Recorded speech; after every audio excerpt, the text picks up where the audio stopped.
Hey everyone, Ryan here at eTrailer. Today on our 2020 Ford Transit T250, we're going to be showing you how to install the CURT Trailer Hitch receiver. Before we do that though, let's take a minute and check this one out. So putting a hitch on a vehicle like the Transit makes a ton of sense. You know, a lot of people use it for work or hauling a bunch of people around. So having this back here will let you hook up to your trailer or even use different types of accessories.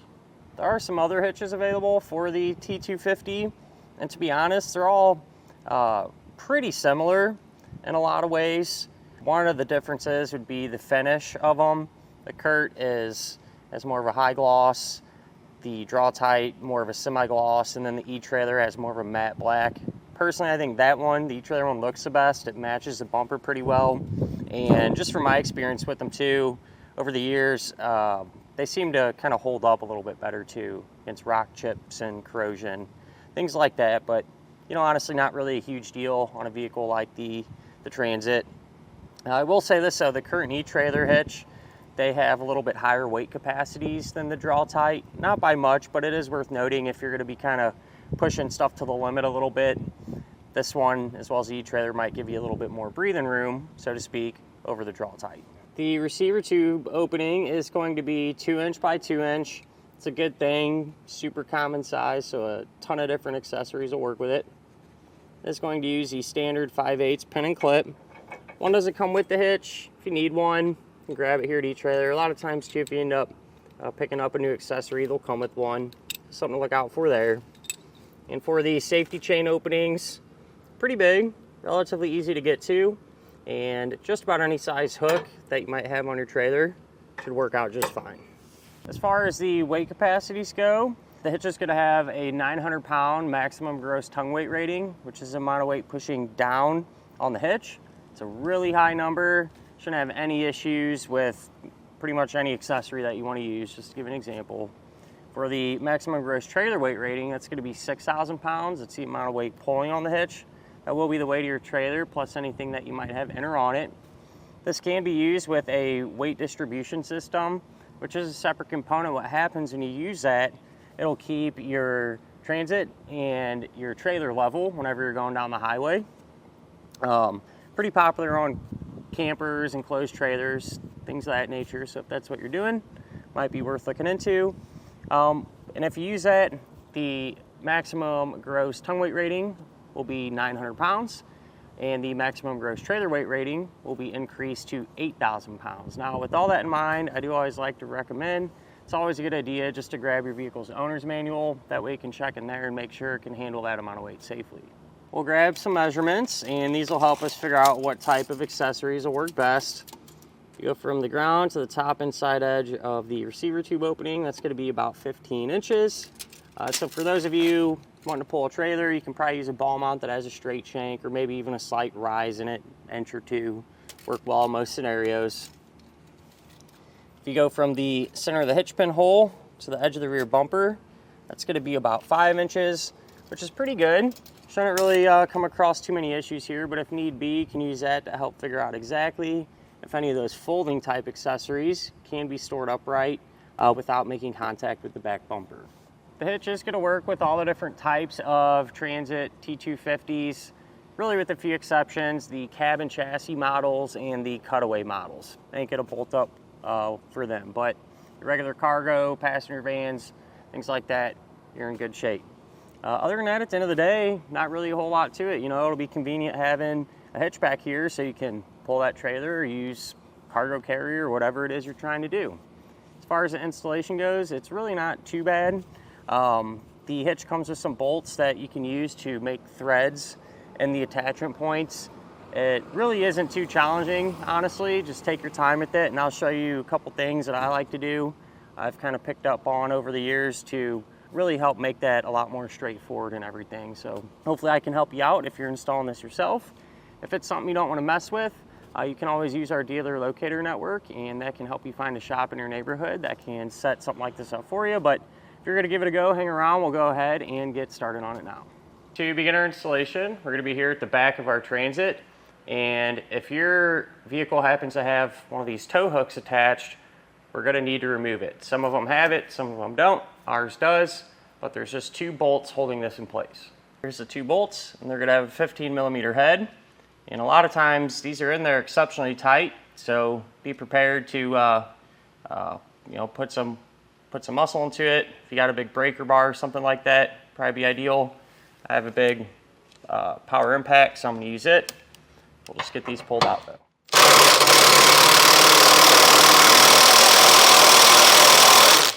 This bracket will not be getting reinstalled, so we can go ahead and set this off to the side. We're gonna have 3 attachment points on each one of our frame rails, and from this point on, whatever we do to one side of our vehicle, we're also gonna do to the other side, so we set up the same way. But we'll have these 2 attachment points, and then this opening back here, that'll also be an attachment point. For, in our case, this one, we're gonna have to create threads in it. You know, depending on your vehicle, if you happen to have that tow hook, like we did, this opening already has threads, so we don't need to worry about doing that. We're just gonna focus on getting the threads cut in this opening here. The way that you're gonna create the threads and that attachment point is by using the provided bolt that comes with the hitch. And these are self-tapping type bolts.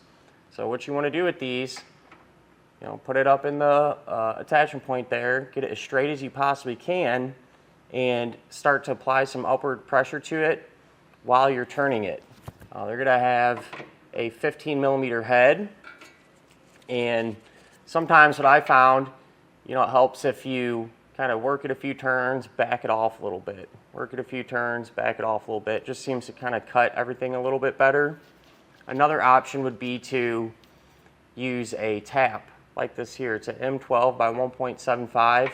Now it works the same way, but these do have a tendency of just speeding things up a little bit more and kind of cutting the threads a little bit cleaner. So that's always something that you could do too.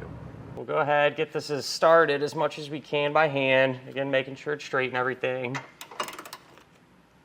And then just take things nice and easy.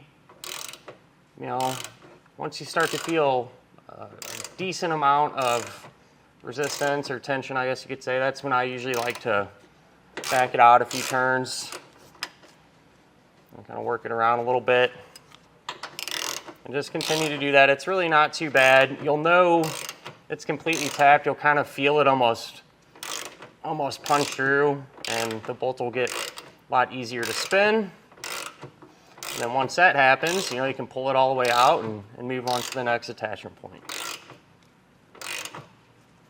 So now that we have all of our holes threaded, we can work with this attachment point here. We're not going to have to make threads or anything with this one. It's just an open hole.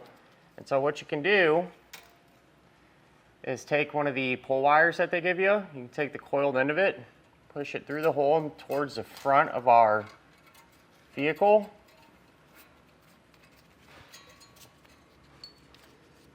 And then take a spacer block, put that on.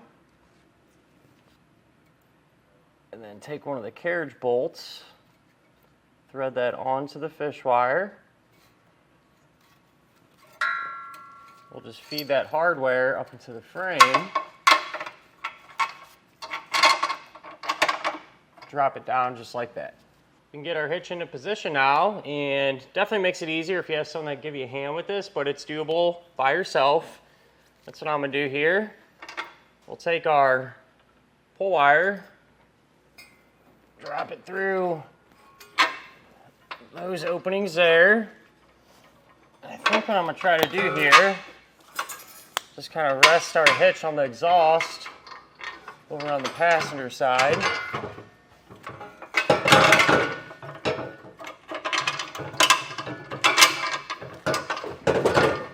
Work on getting this side lined up. Take one of our bolts. Get that started hand tight. I'm going to do the same thing on the other side.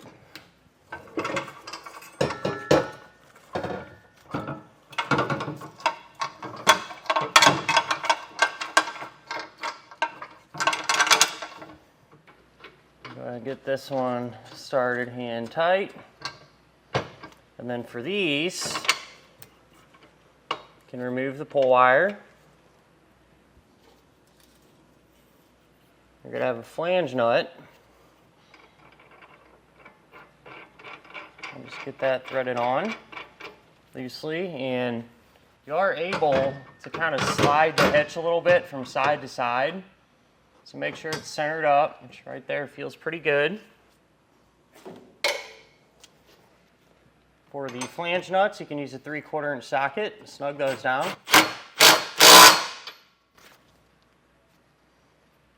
And then with these, personally I like to tighten these up just using hand tools. That way, you know, if the bolt did get started a little crooked or something like that, we got a better feel for it. And we don't just run it down with a power tool and end up stripping it out or something like that. You want to make sure now and come back with a torque wrench and tighten down all of the hardware to the amount specified in the instructions.